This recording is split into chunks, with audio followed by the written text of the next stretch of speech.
Hi students, ಇವತ್ತೊಂದು trigonometric ರೇಷಿಯೋಸ್ಗಳನ್ನು ಯಾವ ರೀತಿಯಾಗಿ ನೆನಪಿಟ್ಕೊಳ್ಬೇಕು ಅನ್ನೋದಕ್ಕೆ ಒಂದು ಶಾರ್ಟ್ಕಟ್ ಮೆಥಡನ್ನು ನಾನು ಹೇಳ್ತೀನಿ. ವೆರಿ ಸಿಂಪಲ್ ಮೆಥಡು, ಅದನ್ನು ವೆರಿ ಈಸಿಯಾಗಿ ನೀವು ನೆನಪಿಟ್ಕೊಳ್ಬೋದು. ಟ್ರಿಗ್ನೋಮೆಟ್ರಿಕ್ ರೇಷಿಯೋಸು ನಿಮ್ಗೆ ಗೊತ್ತಿದೆ, ಈಗಾಗಲೇ ಒಂದು ರೈಟ್ ಆ್ಯಂಗಲ್ ಟ್ರಯಾಂಗಲ್ ಮೇಲೆ ಟ್ರಿಗ್ನೋಮೆಟ್ರಿಕ್ ರೇಷಿಯೋಸ್ಗಳನ್ನು ನಾವು ಫಾರ್ಮ್ ಮಾಡ್ಕೊಂಡಿರ್ತೀವಿ. Here the angle B is under right angle triangle. ನಾನು ಆ್ಯಂಗಲ್ ಸಿ ಅನ್ನು ತೀಟಾ ಅಂತ ಸೆಲೆಕ್ಟ್ ಮಾಡಿಕೊಂಡ್ರೆ, ಅಕ್ಯೂಟ್ ಆ್ಯಂಗಲ್ ಸಿ ಅನ್ನು ನಾನು ತೀಟಾ ಅಂತ ಸೆಲೆಕ್ಟ್ ಮಾಡಿಕೊಂಡ್ರೆ, ವಿತ್ ರೆಸ್ಪೆಕ್ಟ್ ಟು ತೀಟಾ ಅದರ ಎದುರುಗಡೆ ಇರುವಂತಹ ಬಾಹು ಯಾವುದಾಗುತ್ತಪ್ಪ ಅಂತಂದರೆ ಅಪೋಸಿಟ್ ಸೈಡ್ ಆಗುತ್ತೆ. ಅದರ ಪಕ್ಕದಲ್ಲಿರುವಂತಹ ಬಾಹು ಯಾವುದಾಗುತ್ತಪ್ಪ ಅಂತಂದರೆ ಅಡ್ಜಸೆಂಟ್ ಆಗುತ್ತೆ. Only these two will change. Keep in your mind, this hypotenuse is always remain same. Theta ಇದಾದರೆ ಇದು ಅಪೋಸಿಟ್, ಇದು ಅಡ್ಜಸೆಂಟ್ ಆಗುತ್ತೆ. If the theta is A, then this will be opposite and this will be adjacent. Hypotenuse ಯಾವತ್ತಿದ್ರೂ ಅದೇ ಸ್ಥಾನದಲ್ಲಿರುತ್ತೆ. ಹೀಗಾಗಿ only the two things will be rearranged. One is opposite and another one is adjacent. ಇವುಗಳ ಆಧಾರದ ಮೇಲೆ ಒಟ್ಟಾರೆಯಾಗಿ ನಾನು 6 trigonometric ರೇಷಿಯೋಸ್ಗಳನ್ನು ಬರೀಬಹುದು. ಅವುಗಳನ್ನು ಯಾವ ರೀತಿಯಾಗಿ ನಾವು ನೆನಪಿಟ್ಕೊಳ್ಬೇಕು ಅನ್ನೋದಕ್ಕೆ ಒಂದು ಸಿಂಪಲ್ ಆಗಿರುವಂತಹ ಒಂದು ಟ್ರಿಕ್ಕನ್ನು ನಾನು ಇಲ್ಲಿ ಕೊಡ್ತೀನಿ. ಅದನ್ನು ನೆನಪಿಟ್ಕೊಳ್ಳುವುದಕ್ಕೆ ನೀವು ಓಷಾ ಚೋಟಾ ಅನ್ನುವಂತಹ ಒಂದು ಸೂತ್ರವನ್ನು ನೆನಪಿಟ್ಕೊಳ್ಬೇಕು. What is that? ಓಷಾ ಚೋಟಾ ಅನ್ನುವಂತಹ ಸೂತ್ರವನ್ನು ನೀವಿಲ್ಲಿ ನೆನಪಿಟ್ಕೊಳ್ಬೇಕು. What is the formula to remember shortly? That is ಓಷಾ ಚೋಟಾ. how this is working ಅನ್ನೋದನ್ನು ನಾನು ಇಲ್ಲಿ ಹೇಳ್ತೀನಿ ನೋಡ್ರಿ. ಇಲ್ಲಿ ಅಬ್ಸರ್ವ್ ಮಾಡಿ, ಎಸ್ಸು ಅಂತಂದ್ರೆ this is sine theta, and C ಅಂತಂದ್ರೆ this is cos theta, and T ಅಂತಂದ್ರೆ ದಿಸ್ ಇಸ್ ಟ್ಯಾನ್ ಥೀಟಾ.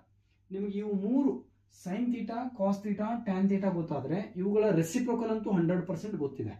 ಹೀಗಾಗಿ ಈ ಸೈನ್ ಥೀಟಾ ಅಂತಂದ್ರೆ ನೋಡಿ ಇಲ್ಲಿ sine theta. What is sine theta?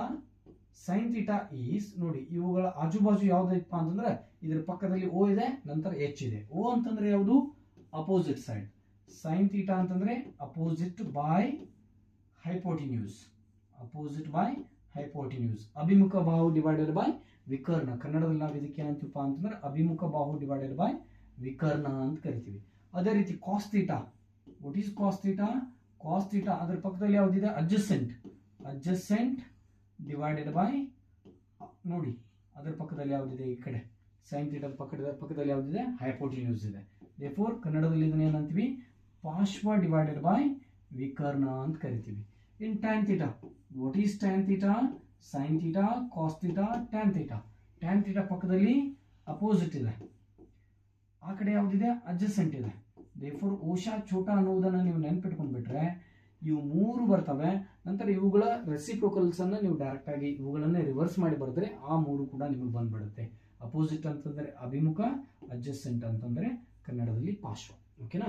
In sine ಅದ ರೆಸಿಪ್ರೋಕಲ್ ಯಾವ್ದಪ್ಪ? That you are knowing already, that is cosec theta.